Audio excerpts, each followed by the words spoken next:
Okay.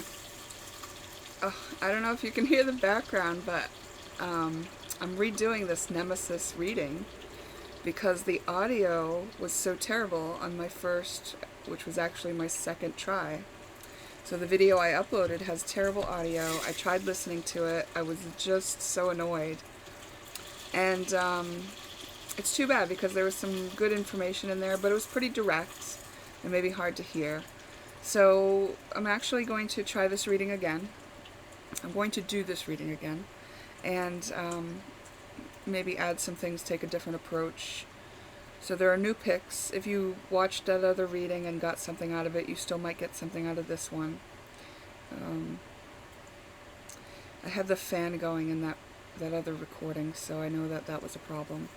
And right now I'm cooking, and I can hear the pan popping and stuff in the background. So I'll probably stop this until my cooking is done, just so I can assure that we have some good audio this time. I mean, I have this like wonderful microphone, which is like, you know, it picks up everything, but apparently it doesn't like it when there's a lot of directions where the sound is coming from. So, okay. I'll be right back.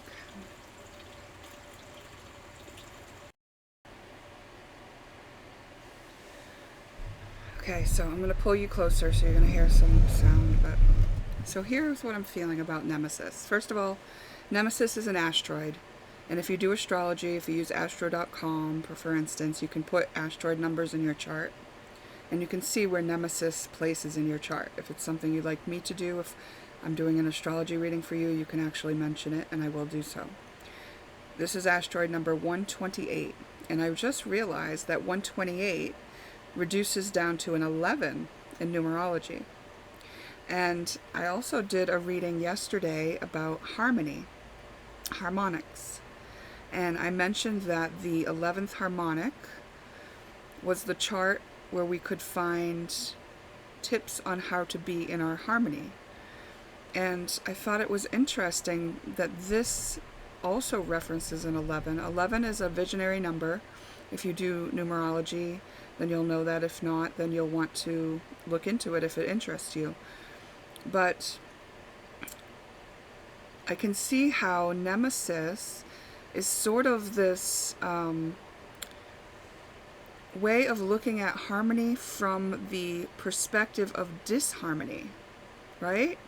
So it's really on the scale of energy, it's the other end of harmony. Therefore, it's definitely a road that you can take towards harmony. If you go into this energy, any Nemesis energy that you're experiencing, if you alchemize it, you will find yourself in harmony. It's like a roadmap to your harmony. It's just that you're taking the rocky path, you know? You're taking the path that takes you through the spooky alleys and the dark places and the places where things might come out and scare you. You're taking the path through your fears to alchemize and bring them all into resonance to your harmony. So I really love that about this reading. And these are going to be the picks. It's going to be 1, 2, 3, 4. But I'm going to talk a little bit about the Nemesis energy first. And this will be part of the reading as well. So if you'd like to stay tuned for this part, it's just going to be thoughts and what I've found about Nemesis that seems worth consideration to me. And what I mean when I say what I found about Nemesis, I'm referring to doing just a Google search. Nemesis in astrology is what I searched today. And it's interesting because yesterday this first listing didn't come up when I searched it, but today it's coming up with a posting by a Brielle Does Astrology. And she has defined Nemesis, the asteroid. Let's see what she says about it. She says, asteroid Nemesis in your astrology natal chart represents where you meet your enemies and also where you feel everyone is your enemy. Easier aspects, like the trine and the sextile to the asteroid Nemesis, have more easier time dealing with their rivals and enemies. The harder aspects may have a more hard time. Okay, this seems pretty basic. Example, she says, I have my asteroid Nemesis in my 6th house, and I attract enemies or feel like everyone is my enemy in my daily life, daily work, and daily routine. Well, that's very interesting, but as we know from what we just talked about with Nemesis, she could actually alchemize all those feelings to find her harmony. So Nemesis is actually a doorway to our harmony. And this is probably just a novice astrologer who doesn't have a lot of in-depth information about astrology. So she's just sharing, those very basic level pieces of information about it. Let's go to, what's this site called? Alex Asteroid Astrology. AlexAsteroidAstrology.com is a great site that references a lot of the astrology, the asteroids that are based on mythology. And Nemesis was a goddess. And Nemesis was the goddess of due entactment, according to this website, a karmic equalizer who ensured that no one had too much good fortune, but paid appropriately for their misdeeds. Known as the restorer of cosmic order, Nemesis was particularly focused on punishing acts of hubris, which is arrogance against the gods, which is defiant pride or arrogance in one's place, gifts, or fortune. Eventually, her concept was refined to include a quality of vengefulness or retribution, which is lacking in the original, which was more about rectifying imbalance. In modern usage, the term nemesis has come to represent any opponent, competitor, or adversary, anyone who stands in the way of our goal or enacts revenge for wrongs committed. Astrologically, Nemesis represents the vagaries of fate. And I had to look up vagaries, and vagaries basically means like an unexpected turn of events. Self-undoing, reversal of fortune, and any person or thing which holds us back, prevents our will, denies goals, or punishes our actions. Additionally, there can be issues with assigning blame, scapegoating, or finding fault. And I will share that when I originally decided to do the reading on Nemesis, because it came out of my bucket as the most helpful topic for me to address in a reading, I thought, well, Nemesis is going to represent a place that we're projecting on, meaning something that's in us that we instead see in our enemy, in our Nemesis. And that's because I used the concept of mirrors. There are 7 ways that the Essenes have passed along to us that show how people are reflecting and showing us back to ourselves. And some of the ways are most common, and then there are more obscure and subtle ways. And some of the most common ways are just basically when we point our finger at someone and we are that thing in that moment. Or when we hold a judgment against someone because we don't allow that thing for ourselves, or we judge that thing in ourselves. Or we are obsessed with someone because we don't allow something for ourselves, or it was taken from us, like our ability to do maybe outgoing things. Maybe as a child we were told that we would get hurt or harmed, or we should keep to ourselves or settle down or whatever. Our ability to be friendly was then taken away. This is a really quick example that doesn't have to be exactly the example that applies to you. But in that case, we would maybe be really drawn to someone who has their ability to make friends intact. You see? Alright, so those are just the 3 most common ways that the mirror can happen, and there are more ways. I'm just going to take a drink. Hold on.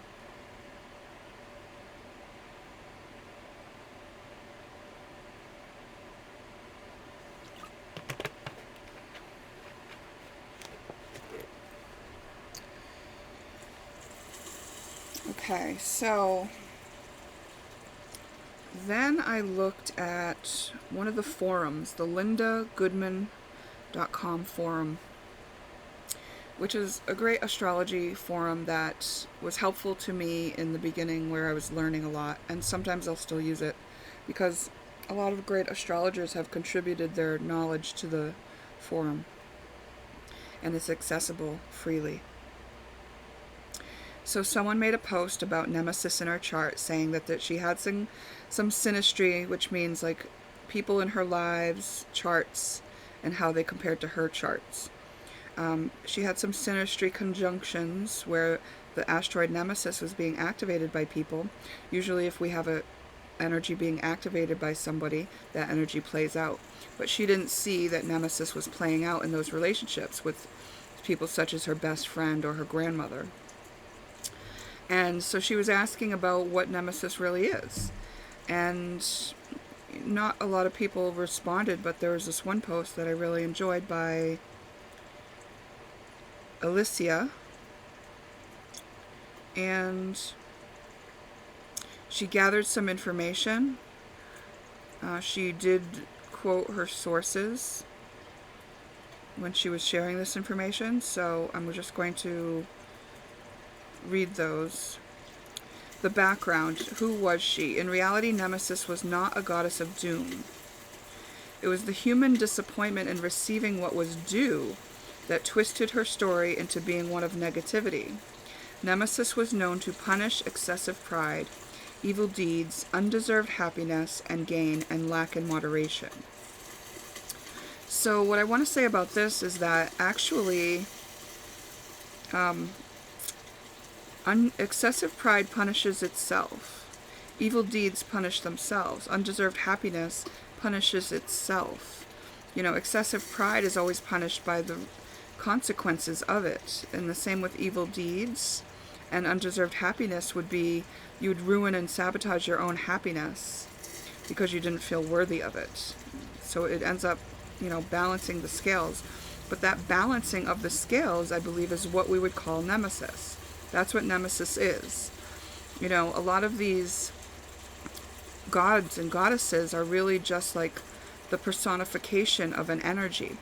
And this particular energy, I believe, just like the other astrologer said, is the balancer of divine order. And basically what it means is that you live out what you are. You live out what you are. You're not going to escape the reality that you create for yourself. So if you believe that everything's awful and everything's not going your way and that there are people out to get you, then you are going to live that reality. So this is why we start delving into things like changing our beliefs or identifying our beliefs and alchemizing our beliefs. Because our beliefs are what cause us to live out some scenarios that are actually suffering. They're causing suffering for people. Just because there's no understanding of the bigger picture about it. Let's see what else.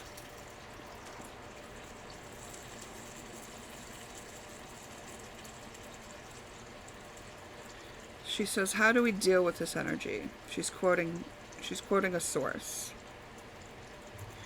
Nemesis calls for responsibility and acceptance of the shadow self. Note your weaknesses and embrace them. Accept that you are flawed and take note of how many times you have experienced a downfall due to your flaws. Take on and embrace your role in the negative events and move on from resentment. Wherever Nemesis is placed and whatever is the rulership is a key to personal resentment. When you look towards others, what do you envy? When difficult situations happen, not events or tragedies totally out of your control, but when life events happen, how do you dish out the blame? That and being fair about giving credit when it's due, of course. Yeah. Like say you start taking credit for somebody else's work or creativity, the punishment for that is you're probably going to be found out and feel humiliated or known as a liar or a fake, something like that. I'm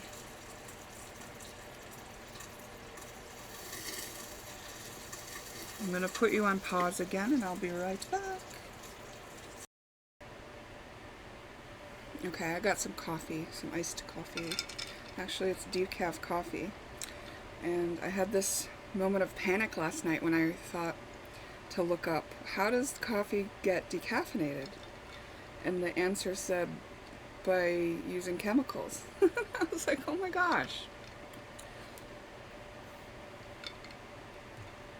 And upon further research, the chemicals could be just like the acids from fruit washing off the coffee beans when they're in their green state. So started panicking less, and am feeling able to drink coffee safely at this point. I was not a big coffee drinker continuously for any points of time in my life, but at times I've tried it, and as soon as I feel like the addiction coming on, then I take note and stop indulging, because I don't really want to be addicted to anything. I don't want to feel a dependence or a longing for or a dislike or a hate towards anything. Neutrality, balance, just feels so good. Why would you want to be any other way? Of course, I do enjoy indulging my passions, and when I say that, I mean like in creative endeavors, the things that I can get excited about putting my energy into. Those are lovely, and yes, that's less than neutral, but I feel like those are good places to indulge those things. Okay, so back to Nemesis. The last thing I'll share is about Nemesis in my own chart. So Nemesis is in my 10th house in Sagittarius, opposing Sirius. So if you were to look at that in astrology, it's an opposition, so it would mean it would be a difficult thing to rectify my public persona, my public reputation, my career even, with the energy of mother in my life. Now, I am a mother, and of course I have a mother, and I'm a mother who lost custody of her children. I endured a 6-year custody battle at a point in my life, and I actually had a full mental breakdown after the loss of my children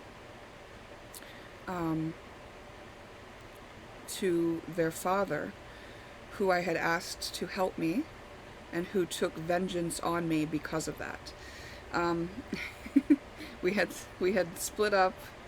I had full responsibility for the children. I was working, and he was the one who was supposed to take care of the children while I was working, because that's how we had done it. We had split shifts, but unfortunately he was indulging in alcohol at the time, so sometimes I wouldn't be able to leave the kids with him so that I could work because he would be too intoxicated, or sometimes he just wasn't there at all when I brought the kids there to drop them off to go to work.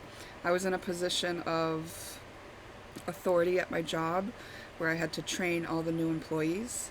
So when I didn't show up, it was a big deal. Like, I couldn't just not work. My position required me to be there and to share what I knew with the new trainees. And then there was a time where we'll skip ahead anyway. What it came down to is I became homeless, and because I lost my job, and I was in a shelter, and I was, here and there and bopping around, and the kids were with me, and then the head gasket blew in my car, and so now I was really stuck, 2 hands, 3 kids. It was October, it was, getting cold, and I was just really desperate for some assistance. My family wasn't there for me at the time, and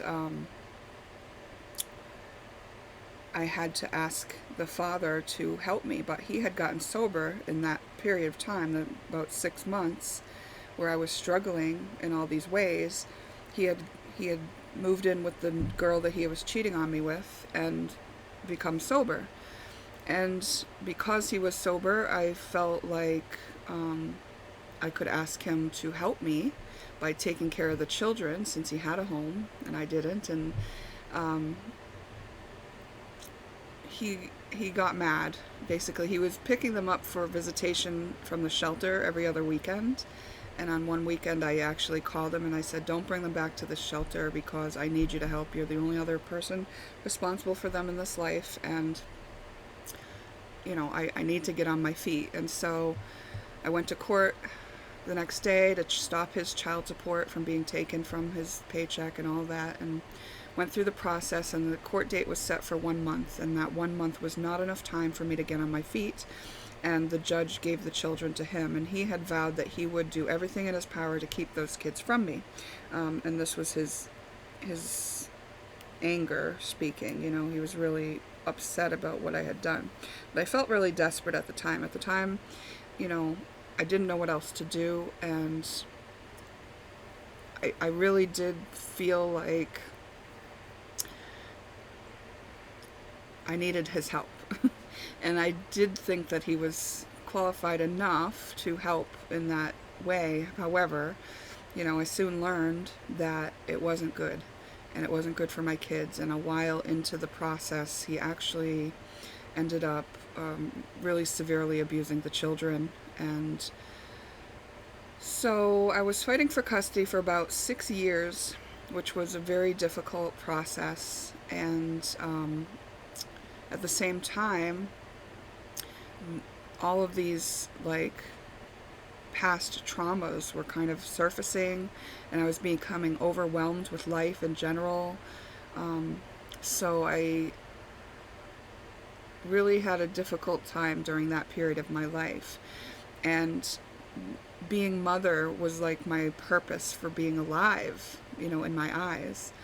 So to lose that was devastating to me. And I can see how I also suffered this feeling of not being understood, or having this stigma against me where people would judge me because I was a mother without custody of her children and so forth. So I've come to terms with everything now, and I fully understand why it unfolded the way it did. And I've taken responsibility for my part in it, and I don't hold grudges or blame for any party that was involved in the situation. And if there was even a corrupt guardian ad litem, and it was very difficult. But we've gotten out of that. But I can see how Nemesis opposing my Cirrus asteroid, which is Mother, was really playing out there. And for a long time, of course, I did blame everyone else for the situation I was in. I did blame him for choosing what he did, which was to make me pay for my choices. I did blame my family for not being supportive and helping me. I did blame that guardian ad litem for being corrupt. I did blame that judge for choosing to put my children in a situation where they would later be beaten and have more harm done to them. And I did have a lot of blame and seeing things outside of myself. But when I healed, when I alchemized each of those energies and brought them back into balance, I could see how the reality was just showing me what energy was in me, what beliefs were in me. And they were embedded there from probably previous lives, but also my own earlier childhood in this incarnation with my own parents. Things didn't play out exactly like that with my life and my parents, but those beliefs that I formed due to being in the household with my parents were what basically played out. And that was that life isn't fair, that we have to be in fear of what might happen in the court system, that there are officials who are corrupt, and that we can be treated unfairly, and that our children can be taken away from us unjustly and put in harm's way. Because I did have to witness that happening to my younger sister. From another marriage my mother had, I watched the custody situation there, and it was like a situation where he played dirty, accusing her of using cocaine or something, which was pretty outlandish, given that my mother was not like that at all, is not like that at all.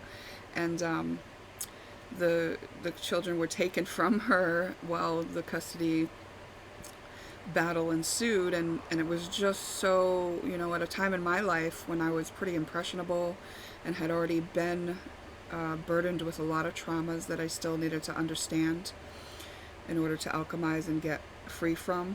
So, all of these impressions that I had of life earlier on basically played out in my life, but on an even bigger kind of scale, I would say.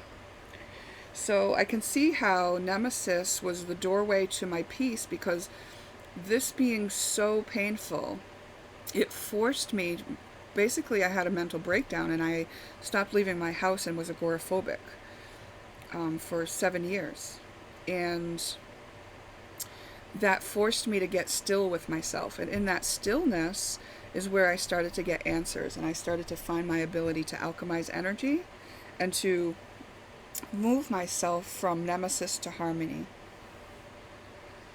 I was balancing the scales. I was realizing why I was living out what I was living out, and I was making changes to that so that my life could become what it is today. And I still face challenges, of course, because life is more fulfilling and fruitful when we have challenges. But I face them with grace now. I don't get overwhelmed or taken down or feel like the world is against me. I feel like it's something where I have an opportunity to learn something or to grow in some way or to be inspired to something. So that's a huge difference, right? So Nemesis in my chart now doesn't play out in any way that's really harmful or detrimental. Like, if I were to see someone else as my nemesis, I would actually just look within myself to find what that fear or judgment was and alchemize it so that I could just hold space for any other person, even if they were trying to do harm to me, even if they were trying to victimize me in some way. I would still understand that that was their own wounding, and I would hold space for them and know that they could not really harm me.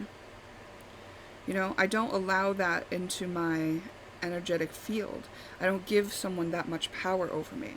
If I did, if I gave someone the power to be my arch enemy, it would be me that was giving them that power. And it would be me who lives the result of that.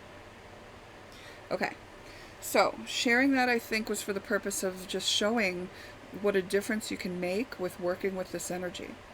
And I didn't really know I was working with this energy when I did all that. It's just that when I look back at my chart and I see the placement of this as we study it here today, I'm just like, wow, okay, I can see how that played out for me in my life. Interesting. Okay. And also you can see how even like it being in my 10th house is reputation and your career and stuff. You can see how I lost jobs and how I had the reputation of a mother without her children and all that kind of stuff. So it's very interesting how having it in that house really did play out some things where I could have called myself a victim, but instead I just took my power back to alchemize how I feel about the situation. And once I did that, once I accepted that and was present with how I feel, there wasn't any power. There's no power out there. Like sure, there are some people in my past who might still think poorly of me because of the life experiences I've had, but that's not my business. That's their business. That's going to weigh on them, not me. You know what I mean? Okay, let's take another sip of coffee.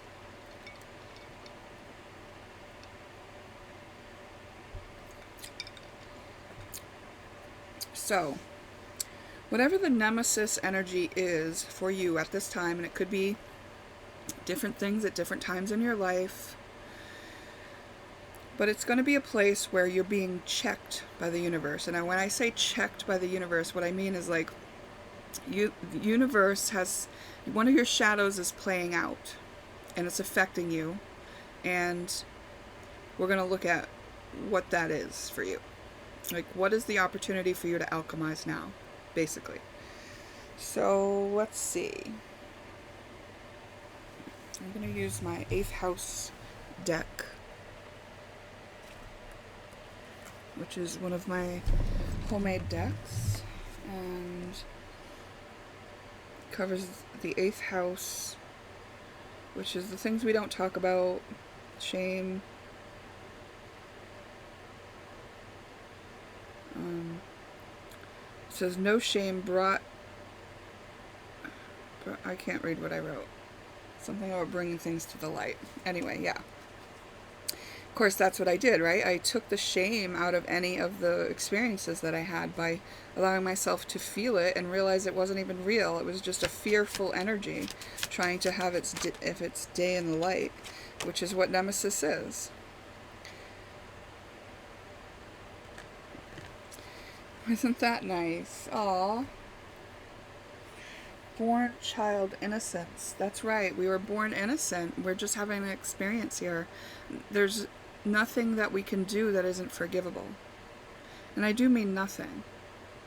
And so if you find yourself saying, well, what about this? Like child molesters or something like that. It's like, well, did you know that people who do heinous acts such as that are actually showing us how they've been treated? They're passing along their pain. So in actuality, it's a gross misunderstanding and an abuse that's a cycle that needs to be broken. And it's a cycle that originally happened to a child who was innocent originally, right? So we can alchemize to return to that state of innocence. All right. Now we're going to do some cards for each pile. Not many cards. We'll just see what comes out. Okay, let's pick 1, 2, 3, and 4. Remember, it's general. Just information to reflect on. Only take what's useful to you. Leave the rest. Okay, if you chose the myrrh. This is just a cheap bottle of myrrh that I got from Amazon. And I wanted myrrh because myrrh kept coming up in my card oracle as an energy that I needed to balance out. And I was just so at a loss for how to do it. So that might be the case here too, where you're at a loss for how to handle something. And what I did was I started getting out of the box with how to handle it. And I realized, oh, well, since the mythology shows that Zeus turned Myrrha into a myrrh tree, and now she forever weeps, dropping the resin around the tree or whatever, I thought, well, maybe the oil of myrrh would help me offset or break apart some of this energy or accept it more fully, because I couldn't figure out the angle to release that sort of energy from my life. And if you don't know, the mythology of Myrrha was that she bragged about her children, and then she was punished by Hera or Aphrodite, one of them, who cursed her to fall in love with her father. Maybe it was her own beauty that she was bragging about. I'm not sure. She might have claimed that she was more beautiful. But some of the mythologies are overlapping, and some of them are changed depending on who you read from. But basically the idea was that she was cursed in such a way that she was feeling lustful and longing for her father, and she ended up tricking him into sleeping with her in the darkness of night. And so she had this ongoing affair with her father. Oh, there's a raccoon in my yard, and he's a little baby. Hello? He saw me. He's interesting. I've never seen a raccoon in my yard. So anyways, so then the father decides to turn the light on one night and realizes that it's his own daughter. And he, of course, is angry. And he banishes her or orders her killed, I don't know, but she runs in fear. And then she's on the run for a long time, and it's an awful feeling. And then Zeus actually takes pity on her by turning her into the myrrh tree so that she doesn't have to run anymore. And this is both her punishment in a way, and also her way to alleviate that suffering. So I never really understood why that energy kept coming up, because my understanding of it was that I could totally understand why and how, through our attachment that we form, with our early caregivers, something can happen where we kind of go for a guy that's like our father, right? We kind of like fall for our father in a way. And so I was kind of reading it like that, like not necessarily exactly our father, but it's interesting that I just said that thing about what I talked about before we started this reading. But anyways, it's like falling for a guy who's just like your father, right? That's what I was attributing the energy to, and I could see totally how I was doing that. That I had done that several times. Like, I would go for guys who were kind of like my father was, and it was basically like my father was not really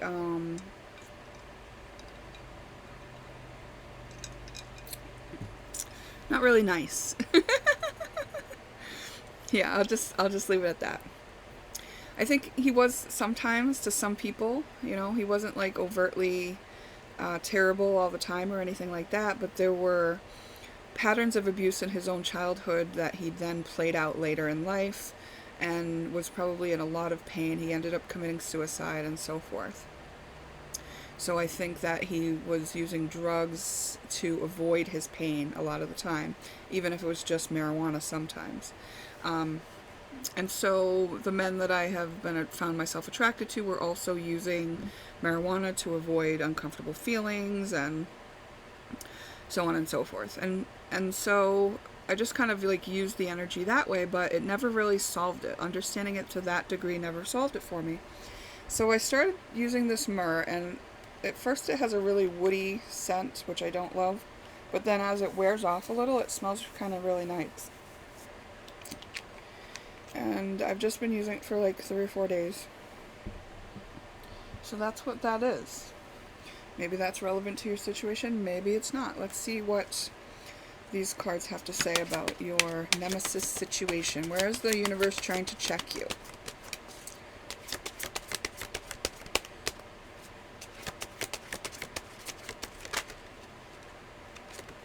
Oh my goodness, it's exactly the story I just talked about. What are you attracted to?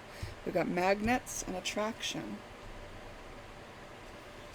Interesting. And that's what it was for Myrrah.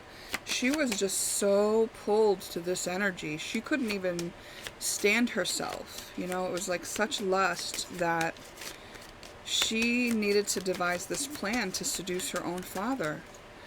So she did it by having him meet her in the dark, by having her own servant set it up with him, that he would only come in after dark, or she would be in his room after dark. Let's see. Look at this one, interesting too. See how this Jack has his eyes covered?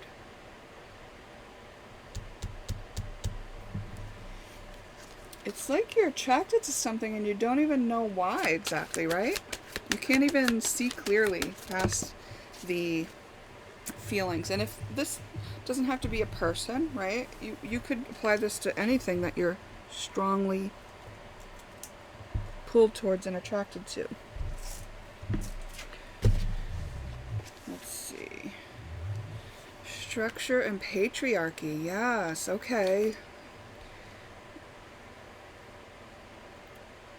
It is. It's daddy issue kind of stuff. Okay. Soul bond, energetic ties. You're learning something with someone else here, and you're projecting on to them something that's within you. Okay? That's what this is. So you're living out the consequences of your own energy. So if you alchemize and shift your own energy, things are going to shift within this thing that feels so inescapable. It doesn't mean that you can't meet up with somebody on a higher plane, right? Of not bondage. But you got to break out of the bondage first. Let's see. You know, whether it is someone you should meet up with on a higher plane or not, you'll know. Ask for what you want. So say it was someone who was withholding, or say it was somebody that didn't even know that you were interested in them, that you're just drawn to them, but they don't even know. You know, can you at least express what you are desiring, instead of beating around the bush or anything like that? Is this the card that came out? Give them space. So when you ask for what you want, you may need to give them time to think, right? Like, do it without attachment and without expectations. So don't expect them to know the answer right away, and don't have attachment to the outcome, meaning be okay if you get what you want from them, be okay if you don't get what you want from them. You know, the universe will serve you up what you want, maybe not in the form that you expect. Be an example. What is the example being shown to you? What example are you being? So these are some things for your consideration within this relationship, which I can see that's likely a relationship, but it could be a scenario, a job, something that you hope to do. It could be something like climbing a mountain, you know.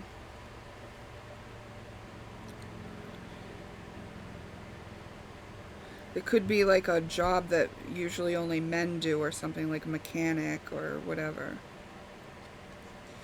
Forgive yourself. So, you know, maybe there's some shame or guilt around some sort of attraction that you've had. Maybe it's like with a best friend's boyfriend or something like that, you know, where it's like you don't feel good about this. And whatever it is, though, this is encouraging you to forgive yourself, because once you sit with how you feel about it, things are going to look differently. First, accept how you feel. Stop fighting off how you feel about this whole situation, and really get present with how you feel and be okay. And that's being present with your shadow. That's loving yourself. You cannot lose when you do it this way. It's how you're going to balance out the energy here. Okay? All right, pick one. Very interesting. Remember, just take the information that is helpful to you, that you feel like you can reflect on. It's meant to be helpful, so if it's not meant for you. Okay, thank you for spending your time with me. Very interesting situation that you find yourself in. If you do find a solution, feel free to comment or email me, because as I told you, I'm still working on dissipating myrrh energy, and I don't feel magnetically pulled towards anything at this time, but I did. And you know what? Since I started this essential oil is when I felt it less. So maybe this is the antidote in a way, as far as the frequency, right? Because if Zeus gave relief in that manner, then this could represent relief. Okay.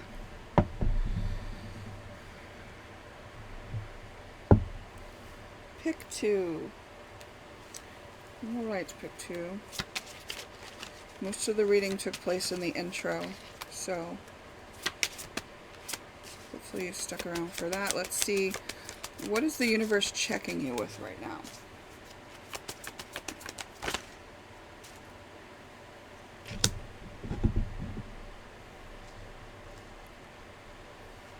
Something you don't want other people to know.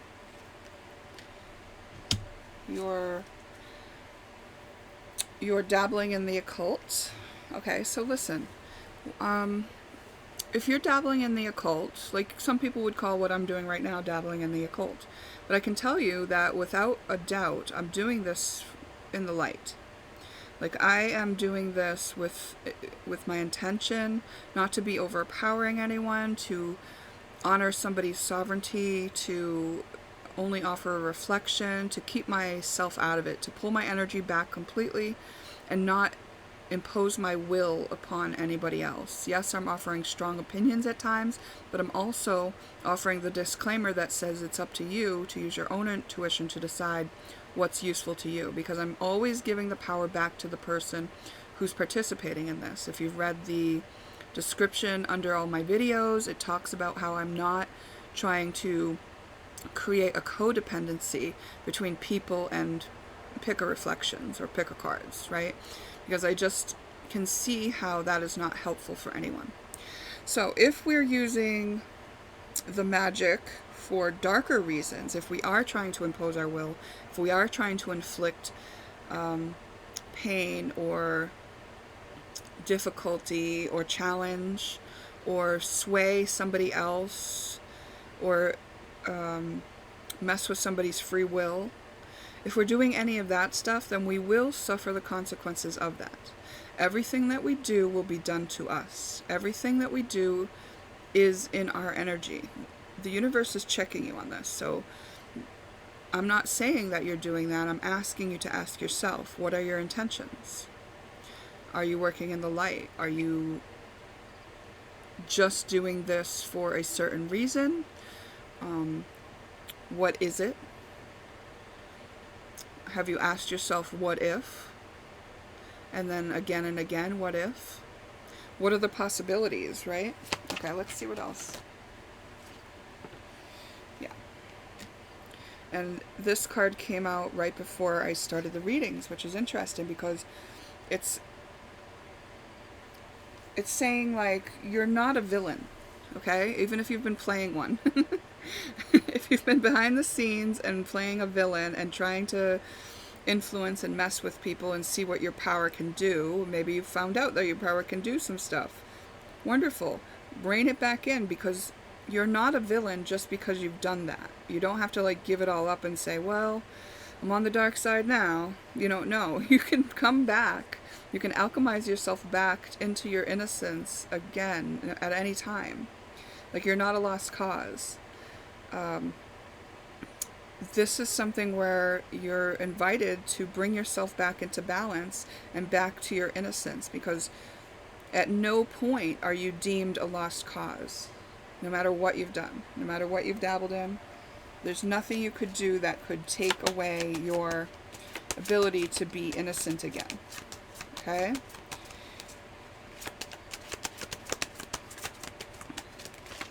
All you have to do is understand and then make a new choice. That's it. Yeah. All this power that you've discovered you have can also be used for care and healing of yourself first, of your inner child first. Only that wounded inner child is going to want to impose their control, maybe even for their own safety, onto others. But once you heal and care for that part of yourself, that won't be a desire that you have anymore. It's going to balance out very easily. Okay, let's see.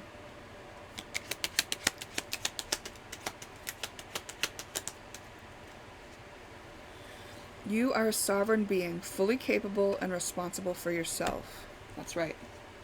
You know, at a time when you weren't fully capable and responsible for yourself is when the wounding happened.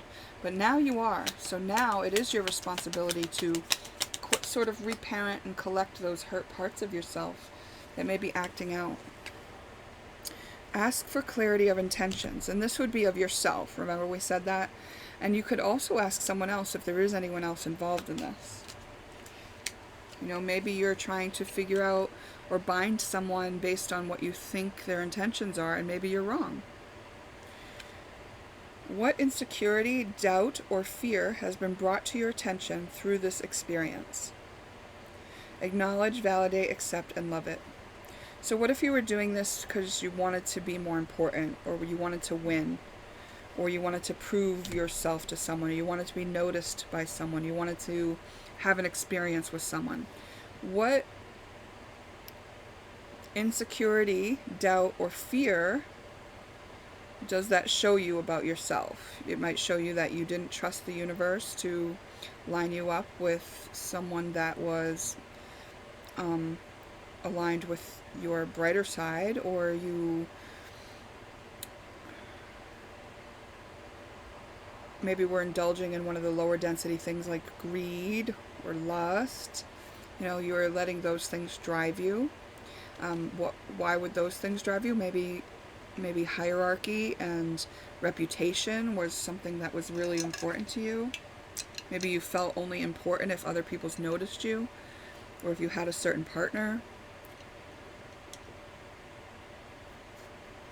or if you earned a certain amount of money, or if you won a certain contest, whatever it may be. One more here.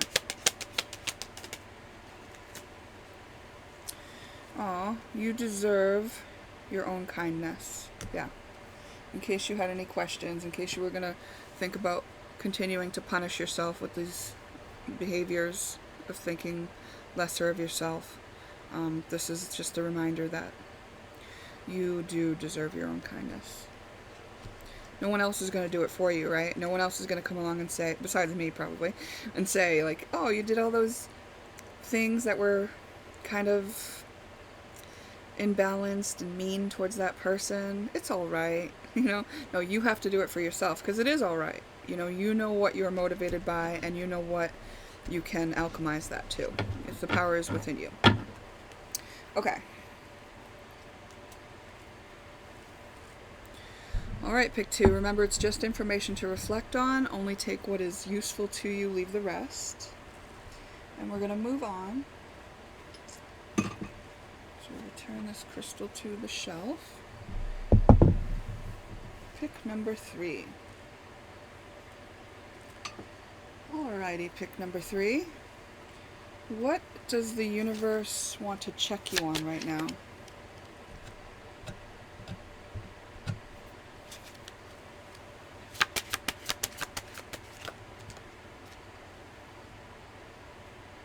Oh, this is interesting. Oh, I thought these cards were in the wrong deck, but they're not. Okay, victim mentality. Probably analyzing things to death. And soul evolution. Okay. And almost free. Yeah. Okay. So you have been alchemizing out of victim mentality, but there may still be a few stuck places where you haven't realized you're in victim mentality. So whenever you're complaining, whenever you're noticing something you don't want, you are noticing a victim mentality that you have that can be alchemized. So in order to evolve your soul, you might want to make it your focus to only analyze those things that come to your attention that are in that negative realm, and do it one by one after the other. And this victim feeling and mentality that you have could be around an ending or a grief that you have yet to process through fully. So when you haven't fully processed the grief, you're still putting it outside of yourself by saying, I'm a victim to this happened to me. When you fully process the grief, you'll have been the one who was accepting of it fully and present with the pain of it. And now you're the person who's integrated with it and who can go forward despite it, and who now understands again that life is much bigger than it. That yes, that was a sad experience that you had, an ending that you experienced was painful for you, and you can still live. Okay? And there's still a solution for your problems, and there's still more to learn. Okay, so this is sort of like you're keeping yourself in an ending longer than you have to. Now, there's a lot of memes out there I've seen that say, don't let anyone tell you how long to grieve. And I'll agree with that completely. If you're still in it, maybe you feel you still need time in it, and you'll take that time. But when you're ready, this will be here for you in the back of your head, this moment where this reading pointed out to you that there was a place here for you to alchemize to become free again.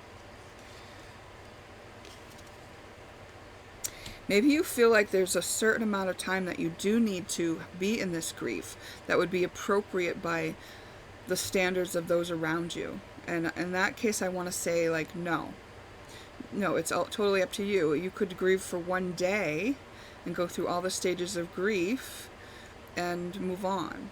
Like, maybe you would revisit it again later when there was another layer up. You know, grief, it's going to look different for different people, even though we have defined certain stages of grief that help us move through. It's not up to others to define it for you. Sexuality and primal release. Interesting. What's that about?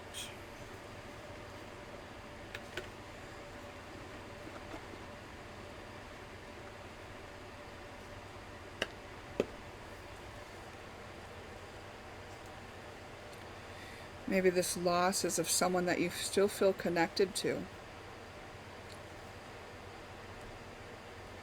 And perhaps you'll now be connecting to them on the other side. It's possible. Or even if they're alive still, like on a soul level, there's opportunity to establish that if you put the effort towards processing through this grief. It does say not now and jaded, because it's not going to happen while you're jaded. While you're still feeling like this happened to me, this is awful, it's not going to happen. But when you get past that, there's this opportunity to use that connection that you had to connect on a soul level. Interesting.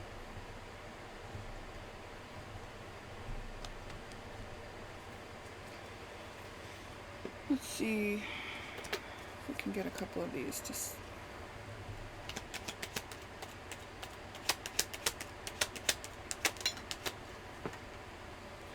Drop your expectations.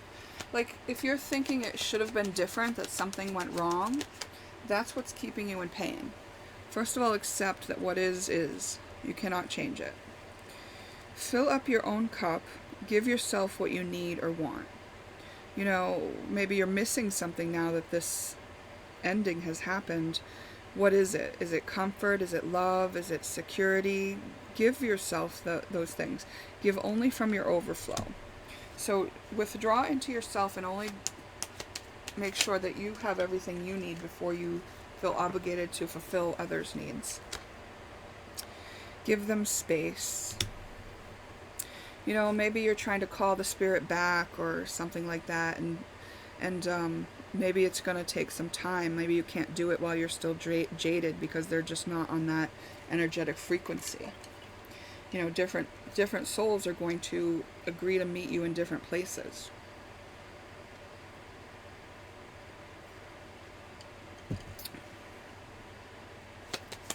Also, give the people who have expectations of you space.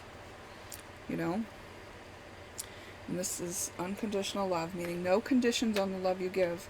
I'll love you when you're in form. I'll love you when we're together. I'll love you when we're apart. I'll love you when you're doing the things I want. I'll love you when you're doing the things that you want.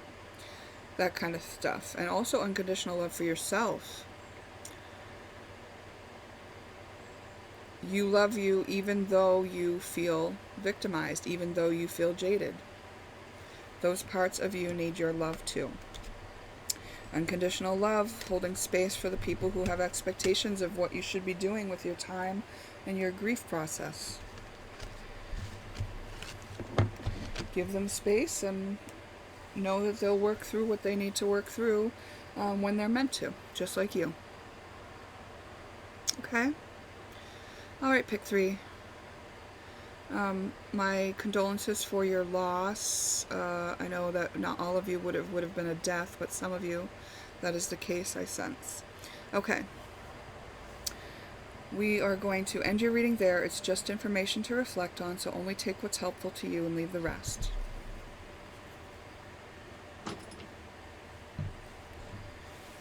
Okay, pick 4.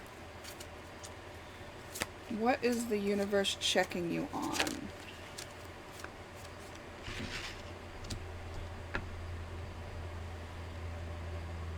Being a practitioner. That means of magic. You're practicing magic, or you're not practicing magic and you could be. Yeah. Those before you laid a certain foundation of energetics within your family line that you can be utilizing. And that may have even been tainted with darker things that you can alchemize. Like maybe you knew that there was witches in your history, and so you've tried to stay away from occultism or something. But if the universe is checking you on this, maybe it's like you have the opportunity to do the work to bring this up into balance. Yeah, your family was unhappy. Or maybe they're unhappy that you're not carrying on. And I'm talking about the ancestors that have passed on, that are kind of watching as what you do with the legacy of the family line. Because, so say those practitioners from your family line previous to your incarnating broke through a lot of barriers and laid the energetic foundation for certain energies to be accessed. These energies can be used in the light or the dark. And maybe they got caught up in the dark, and so you've learned to not indulge in those things. But there is that foundation laid that can be utilized for something else completely, if you so choose.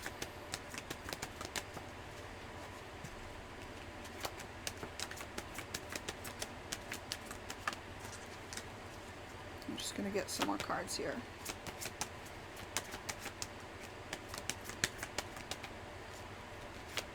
Shuffling over here, over my platform, so the cards don't fall to the ground when they pop. Nerves, lack of confidence. Yeah. Maybe you're nervous about this, right? Maybe there's something in you that feels the hugeness, the vastness of what's been tapped into before you. And you don't know if you'll get lost in it. You don't know if you'll take the right road. You don't know if you have enough of what it takes. And this is saying, like, the universe is checking you on your lack of confidence. Your lack of confidence means that you're going to keep manifesting situations that show you you're not confident. You're going to be turned down for jobs. You're going to be snuffed in the grocery store. Like, you're going to lose something and not be able to speak up for yourself when you see someone else pick it up. And just like any situation that would put you in a position to realize that you need to build your confidence, and you are worthwhile for doing that. You know what I mean? Like, interesting. This says fairies, magic, and unicorns, and then we got $1 million idea or project. Yeah, see, they did the dark part so that you could do the light part, because everything has to be in balance. So if they've already done the dirty work, you know, they're asking you to pick up the light work. Can you do that? Because there's something that can be born of this that is going to be very beautiful and very, yes, profitable. But if we think of this in terms of abundance of all of humanity, this is going to be very beneficial to all, to the ancestry and to all. And it's going to shift that unhappy family line, you know what I mean? Like these ancestors can then see that what they did wasn't for nothing. Even though they didn't get to complete the job, you picked it up and finished it. Be open to receive. That's an open to receive your inspiration towards this. Open to receive new information and downloads about it. Open to receive insights into what your gifts are. Call all your energy back from the experience. So you have your energy in some experiences from the past that you're living out and the future that you're hoping for. But I want you to pull them all back right now. Be in the present moment. That's where you're going to receive your inspiration on where to go. Yeah, look, be present. That's what came out. Yeah, you just need to be present. That's it. So every time you find yourself not being present, your work is to bring yourself back to the moment. That's not thinking about the past, not worrying about the future, being right here, right now. If you have trouble with that, that's something that I can help with. You can book a session, or there's lots of meditations, or whatever works for you, all right? So very interesting, very exciting. Wow, cool. Thank you for letting me look at that information. Remember, it's just information to reflect on, so only take what's helpful to you and leave the rest. Thank you so much for being here. Bye.